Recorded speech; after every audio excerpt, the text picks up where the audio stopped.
Do people look confused when you try to say a word in English with the sounds f or v in it? Let's find out why and how to fix it. Hi, I'm Damien, the sledgehammer that smashes down English language barriers. This series is all about helping you improve your pronunciation. The techniques that I'm going to teach you will make it easier for people to understand you in English. And today we're focusing on the two sounds f and v. What you learn might even help you warn somebody about a vampire. Watch out! Vampire! Vampire! I think I mispronounced it.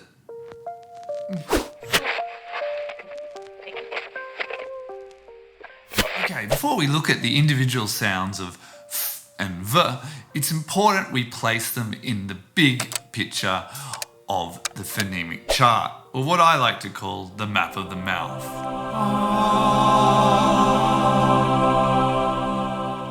This beautiful chart shows you what to do with your nose, lips, teeth, tongue, roof of the mouth, jaw, and voice box. This line of consonants are called fricatives. Think friction, or two things rubbing up against each other. You create friction when you say a sound by directing air over things like your teeth, tongue, and lips. This line of the chart runs from the front of your mouth to the back of your mouth. F and v is teeth on lips. Th and the is tongue on teeth. And then s and z is tongue just about touching the gummy ridge behind your two front teeth. Well, finally, sh and zh is sort of leaving a gap between your tongue and the roof of your mouth. Okay, let's deep dive on f and v.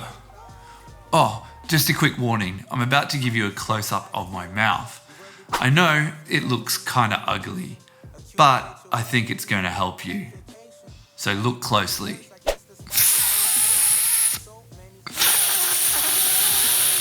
Okay, what two parts of my mouth am I using to produce f?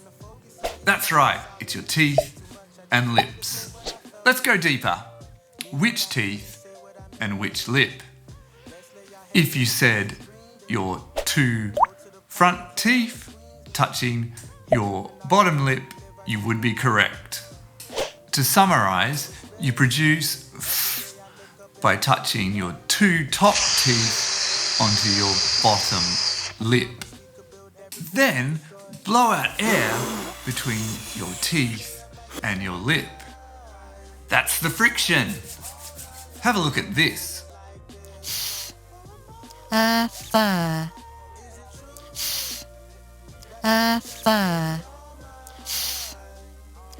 Fur.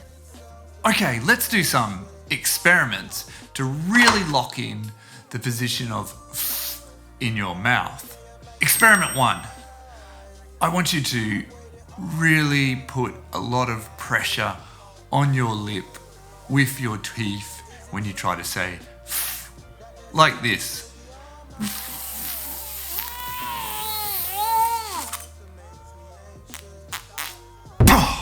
Did you notice when you stop the airflow, the sound stops too? Experiment 2. If you have some tongs, it might help. This time I want you to do the opposite. Make the sound f and then slowly pull your lip away from your teeth. Let's find out what happens.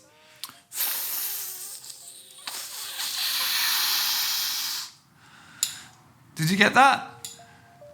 It basically means it's only air without the friction. You no longer have It's a bit like Goldilocks.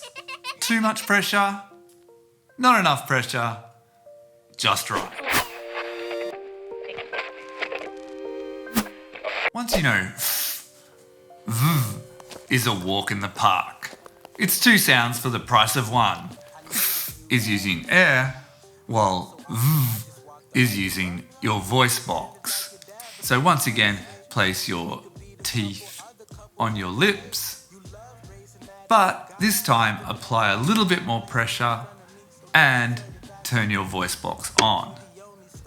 While you do it, put your hand here and you should feel a hum in your voice box. Let's give it a go.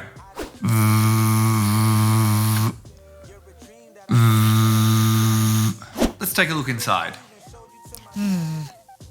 Ever. Ever. Ever.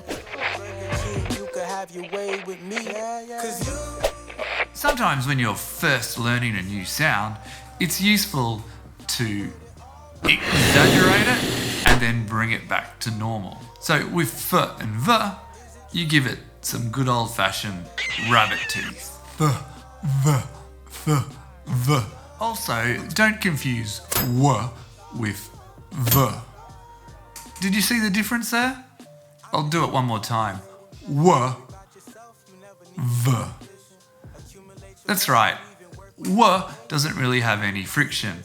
It's the rounding of the lips. So always make sure, if you want to produce a clear v or f, that your teeth are touching your lips. Oh, one last thing to be careful about is that these sounds can produce a little bit of, what do we say, saliva or spit when you're speaking. So if you see people doing this or that, you might need to turn down the friction a little bit to stop the spit from coming out of your mouth. But hey, with COVID at the moment, you're probably wearing a mask anyway.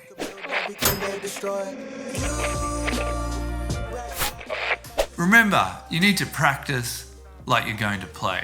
Pronunciation isn't in your brain, it's a physical contact sport. You can't get better by watching a video. You need to start moving your facial muscles. To help you with this, in each of these episodes, we have a 2-step practice routine, including minimal pairs and tongue twisters. Okay, repeat after me, then try it yourself. Fan, van, fail, veil, few, view, leaf, leave, half, halve. Tongue twisters are good exercises for your mouth. They help you practice moving between different sounds quickly, which will really help you with live conversation. So let's do some twisters. I'll say it slowly, then quickly, and after that, you give it a go. Frank feeds fat fish fresh fish food. Frank feeds fat fish fresh fish food. Vivian believes violent violet bugs have a big value. Vivian believes violent violet bugs have a big value. So there you have it. F and V.